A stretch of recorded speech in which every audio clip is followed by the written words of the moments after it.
Bonjour, je m'appelle Oumou Keïta, Madame Badji. Je suis titulaire de Master 2 MIAGE, méthode informatique appliquée à la gestion des entreprises, à l'université Assane Seck de Ziguinchor, où j'ai fait d'ailleurs tout mon cursus universitaire et occupé mon tout premier poste comme chef de service pédagogique à la faculté des sciences de la santé durant 4 ans. C'est par la suite que j'ai rejoint l'université du Sine Saloum El Hadj Ibrahima Niass, où je suis la directrice de la scolarité centrale depuis son ouverture officielle en février 2019. Au fait, l'université du Sine Saloum, depuis son démarrage, connaît une hausse du nombre de bacheliers. Par exemple, cette année, nous devons recueillir 1804 bacheliers à l'USSEN, donc ce qui dépasse largement en fait le quota demandé. Donc cette situation, entre parenthèses, nous met dans des troubles. Donc le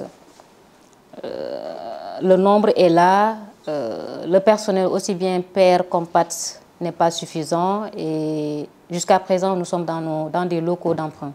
Donc pour ne pas dire que c'est une situation alarmante, mais ça nous inquiète énormément. On retrouve en fait ces étudiants-là au niveau des 3 campus, à savoir Fatick, Kaolack et Kaffrine. Et cette diversité reflète les missions de l'USSEN à vouloir répondre aux besoins de formation des jeunes dans des secteurs clés tels que l'agriculture, la pêche et l'élevage. Nous veillons à installer en fait un équilibre entre le nombre d'étudiants, la capacité d'accueil, afin de garantir une qualité de formation optimale. Officiellement, les inscriptions vont démarrer normalement le 3 février 2025. Nous avons mis en place plusieurs dispositifs pour pouvoir gérer les inscriptions des étudiants. Tout d'abord, nous avons une plateforme dédiée et accessible en ligne, donc sur www.étudiant.ussen.edu.sn. Donc cette plateforme-là va permettre aux étudiants de faire une préinscription. Donc en plus de ça, nous avons mis en place des guichets avec un personnel qui sera là pour accompagner et guider les étudiants. Et enfin, il y a un calendrier de passage des différentes filières. Donc tout ceci pour pouvoir gérer l'afflux des étudiants et nous occuper au mieux des dossiers des étudiants, tout en respectant bien sûr les délais qui ont été notifiés. Donc, une fois que l'étudiant se connecte au niveau de la plateforme, le bachelier a la possibilité de télécharger le communiqué et le guide d'inscription. Donc au niveau du communiqué, les différentes étapes d'inscription y sont expliquées. Et au niveau du guide d'inscription, nous avons toute la procédure d'inscription, donc du début à la fin. Donc, ce qui permettra aux nouveaux bacheliers de pouvoir faire leur inscription sans problème.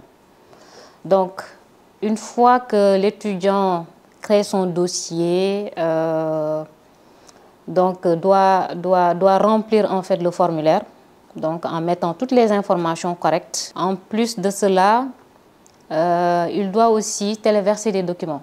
Donc, pour le nouveau bachelier, il y a 2 documents qu'il faudra téléverser, à savoir la pièce d'identité et le relevé de notre bac.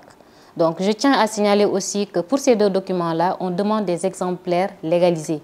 On ne demande pas à ce que l'étudiant fasse une capture de ce document-là et de le mettre dans son dossier en ligne. Donc, faites des exemplaires, légalisez-les et mettez-les au niveau de votre dossier en ligne. Donc, après cette étape-là, l'étudiant aussi doit se prendre en photo. Donc, pour mettre cette photo-là au niveau de la plateforme qui nous permettra, nous, administration, de pouvoir lui faire sa carte d'étudiant. Donc, pour le format de la photo, donc juste pour signaler aussi que nous n'avons pas besoin de Photoshop, de faire des retouches de cette photo-là. Juste le format carte d'identité ou format passeport. Une fois que le dossier en ligne est déjà fait, donc il y a une autre partie qui implique l'achat de la carte d'assurance. Donc l'étudiant doit se rendre au niveau de Sing Sing ici à Kaolack Donc pour pouvoir acheter la carte d'assurance, donc il y a un stand qui sera mis en place pour l'achat de la carte. La carte coûte 750 francs. Donc une fois que le bachelier achète la carte, il la renseigne et la téléverse au niveau de son dossier en ligne. Le nouveau bachelier maintenant est appelé à se rendre au niveau des guichets, muni de sa carte d'identité et de son numéro de dossier. Donc ce sont ces éléments-là qu'il va remettre à l'agent qui se trouve au niveau du guichet. Donc ce dernier va procéder à la vérification de son dossier en ligne. Donc s'il voit que, après la vérification, que tout est correct, donc il procède à la validation de son dossier et par la même occasion, il lui remettra son certificat d'inscription et sa carte d'étudiant. Après toute cette étape-là, le bachelier peut se considérer maintenant comme un étudiant de l'Université du Sine Saloum El Hadji Ibrahima Niass.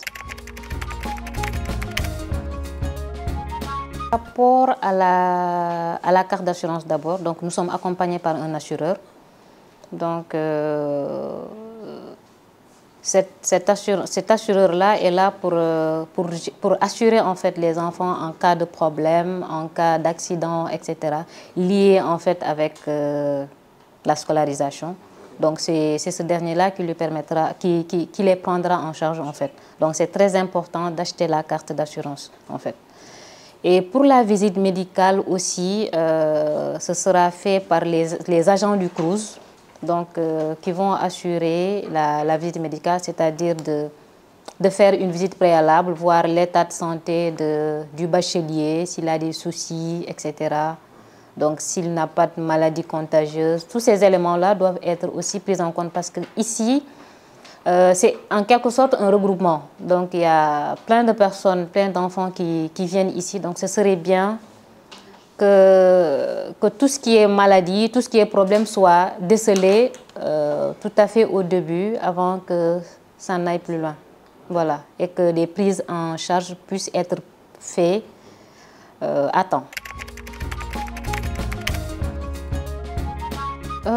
Tout d'abord, c'est de souhaiter la bienvenue aux nouveaux bacheliers à l'Université du Sine Saloum El Hadji Ibrahima Niass et aussi leur dire de ne pas hésiter. Donc, s'ils ont des problèmes, ils peuvent venir vers nous, ils peuvent aller vers l'information, surtout à qui de droit.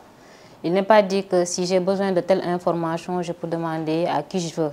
Donc, chaque service gère un domaine bien défini.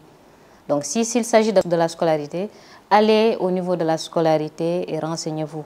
Donc, je pense qu'aussi au niveau des UFR, il y a les services pédagogiques. Donc, ils peuvent s'y rendre et chercher des informations. Aussi bien le personnel père et PAT sont là pour les aider et les accompagner du mieux qu'ils pourront. Et aussi, c'est de leur dire aussi d'être sérieux, d'être courageux et que ce n'est pas facile de venir à l'université. Donc la responsabilité démarre dès maintenant. Bon, un mot de la fin, c'est vous remercier pour cette émission-là, vous encourager. Merci à la scolarité. Les agents de la scolarité m'ont beaucoup soutenu, m'ont beaucoup aidé aussi, sans oublier aussi les agents de la DISI. Certes, c'est des directions différentes, mais pratiquement on est une famille.